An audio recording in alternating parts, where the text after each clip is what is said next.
Hi guys! Welcome to my vlog kung saan mag-crochet tayo ng tapestry crochet na nakuha ko yung pattern sa Pinterest, and it's a 84 by 50 tapestry crochet, and ito yung gagawin natin. Also, in this vlog, ipapakita ko sa inyo yung mini vlog ko about the travel, kung saan ako bumili nung yarns or materials na gagamitin natin sa project na to.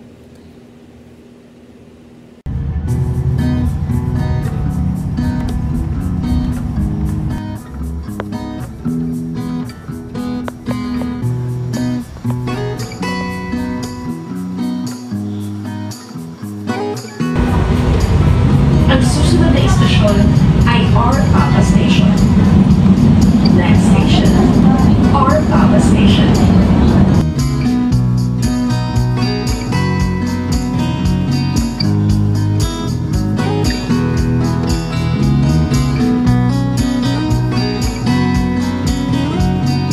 Okay, so habang naka-time-lapse yung project natin, I'll try to voice over kung paano ako nag-start mag-crochet, and I'll try to show you guys some of my projects or my commissions na nagawa the past few years during sa pag-crochet ko.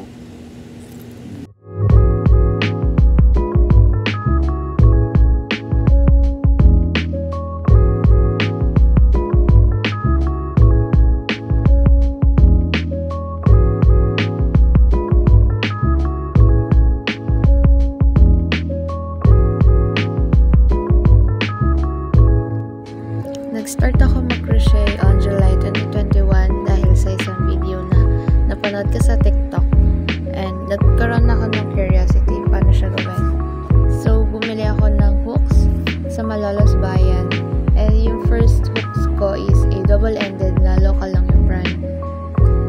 And nanood ako ng tutorials and videos sa YouTube and TikTok until August 2021 nakagawa ako ng first bucket hat ko, and nasundan pa siya ng madami, and then nag-explore pa ako sa pag-crochet until makabuo ako ng first granny squares ko on July 2022. And also, ginamit ko yung crochet as a small gift or token of appreciation na ginawa ko noong isa sa mga year-end party namin ng mga classmates ko, and nagbigay ako sa kanila ng keychains, random keychains. And then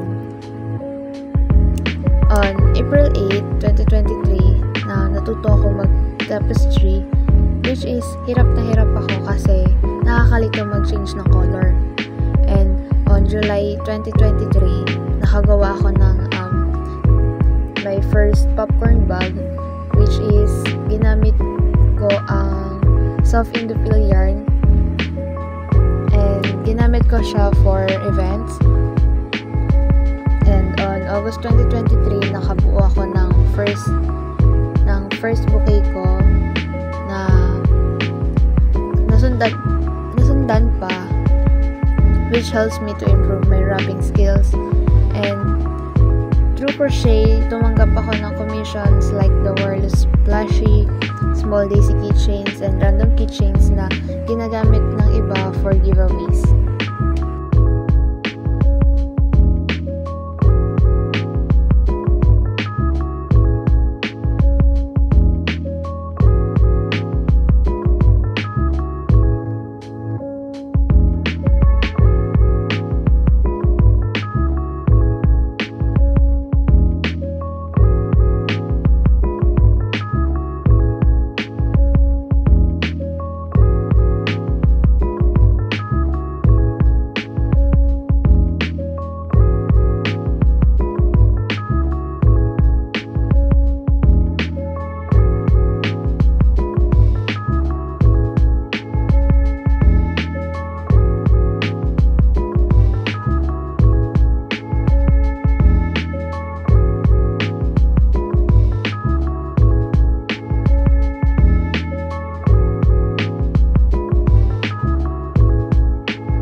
ito na yung final outcome ng project natin.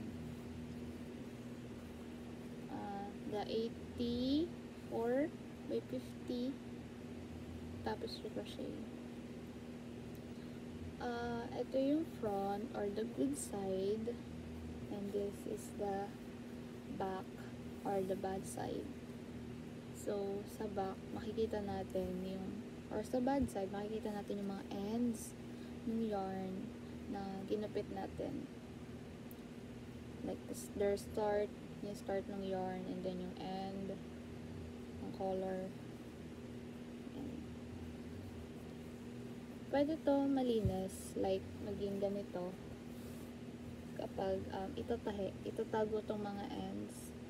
Kaso mas matagal siya ng proseso. So pwedeng ganito or dikit na lang siya. So it's up to you kung ano nangyayari. But here is the front or the good side, which is not really good kasi since pixelated yung pattern natin, may ganito na outcome. Like ito, this is the heart dun sa pattern, but since pixelated siya, naging ganito yung pagkaka-crochet sa kanya, since good side and then bad side, naging nagkabaliktad yung single crochet niya, kaya naging ganyan. But here it is, our final project or the final outcome.